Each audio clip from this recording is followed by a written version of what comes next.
രേഖ ചിത്രം. നല്ലൊരു ക്രൈം ഡ്രാമയാണ് രേഖാചിത്രം.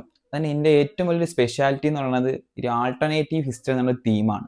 നമ്മുടെ മലയാളം സിനിമയിൽ ഇങ്ങനെ ഒരു ആൾട്ടർനേറ്റീവ് ഹിസ്റ്ററി തീമിൽ സിനിമ അങ്ങനെ പരീക്ഷിക്കാറില്ല. ആൻഡ് അത് തന്നെയാണ് ഈ സിനിമയുടെ ഏറ്റവും വലിയ പ്ലസ് പോയിന്റ്. ഈ സിനിമ ആരംഭിച്ച് കുറച്ച് കഴിയുമ്പോഴത്തേക്കും നമ്മൾ ഒരുപാട് വട്ടം കണ്ടിട്ടുള്ള ഒരു പഴയ മലയാള സിനിമ കടന്നു വരും. നമ്മൾ ഒരുപാട് വട്ടം കണ്ടിട്ടുള്ള, നമ്മൾ ഒരുപാട് പഴയ പാട്ട് കേട്ടുള്ള ആ സിനിമ കടന്നു വന്നിട്ട് രേഖാചിത്രവും ഈ സിനിമയും കൂടെ ഒരുമിച്ച് ലിങ്ക് ചെയ്ത് നമുക്കൊരു കഥ പറഞ്ഞു തരികയാണ്. ഇതാണ് ഈ സിനിമയുടെ ഒരു മെയിൻ തീം എന്ന് പറയുന്നത്. വളരെ നീറ്റായിട്ടുള്ളൊരു സ്ക്രിപ്റ്റാണ് ഇതിൻ്റെ. അത്ര നീറ്റായിട്ടുള്ളൊരു സ്ക്രിപ്റ്റ് ഉള്ളതുകൊണ്ട് തന്നെ ഈ സിനിമ നമ്മളെ ഒട്ടും ബോറടിപ്പിക്കുന്നില്ല. പക്ഷേ ഒരേ ഒരു പേസിലാണ് പടം പോകുന്നത്. ഒരു ഏറ്റക്കുറച്ചിലോ കുറവോ കൂടുതലോ അല്ല ഒരു കയറ്റോ ഇറക്കമോ ഒരു ട്വിസ്റ്റോ ടേൺസോ അങ്ങനെയൊന്നുമില്ല. ആ ഒരേ പേസിൽ കഥ പറഞ്ഞുകൊണ്ട് പോകാൻ നമുക്ക് ഒട്ടും ബോറടി ഇല്ലാണ്ട് ഈ സിനിമ കണ്ടുകൊണ്ടിരിക്കാൻ പറ്റും. ഓൾട്ടർനേറ്റീവ് ഹിസ്റ്ററി എന്നൊരു തീമാണ് വെറും ഒരു ഇൻവെസ്റ്റിഗേഷൻ ത്രില്ലർ ആവേണ്ട ഈ സിനിമയെ കുറച്ചും കൂടെ ഡിഫറെൻ്റ് ആക്കി മാറ്റുന്നത്. ആ ഒരു എക്സ് ഫാക്ടർ ഉള്ളതുകൊണ്ട് തന്നെ നിങ്ങളെ പടം ഒരിക്കലും നിരാശപ്പെടുത്തില്ല.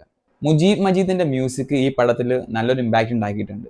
മുജീബ് മജീദിന്റെ കിഷ്കിന്ദ കാണ്ഡം പോലെ തന്നെ ഈ പടവും ഞെട്ടിച്ചിട്ടുണ്ട്. പിന്നെ ആസിഫ് അലിയുടെ ആ സ്ട്രീക്ക്, ആ വിന്നിങ് സ്ട്രീക്ക് ഇങ്ങനെ നല്ലോണം മുമ്പോട്ട് പോയിക്കൊണ്ടിരിക്കുകയാണ്. പുള്ളിയുടെ സ്ക്രിപ്റ്റ് സെലക്ഷനൊക്കെ ജസ്റ്റ് വാവുമാണ്, പൊളിയാണ്. അപ്പോൾ ഇനിയും മുന്നോട്ട് അങ്ങനെ തന്നെ പോകാൻ പറ്റുമെന്ന് പ്രാർത്ഥിക്കാം. പിന്നെ ഈ 2.5 മണിക്കൂറുണ്ട് ഈ പടം. 2.5 മണിക്കൂർ സിനിമ ഉണ്ടെങ്കിലും ഒരു സെക്കൻഡ് ഹാഫിന്റെ പകുതി കഴിയുമ്പോഴത്തേക്കും ഇത്രയല്ലേ ഉള്ളൂ പടം, കഴിഞ്ഞല്ലോ, ഇനി എന്താ, ഇനി അത് കഴിയാറായല്ലോ എന്നൊരു തോന്നൽ നമുക്ക് വരുന്നുണ്ട്. നമുക്കല്ല, എനിക്കങ്ങനെ തോന്നിയിട്ടുണ്ടായിരുന്നു.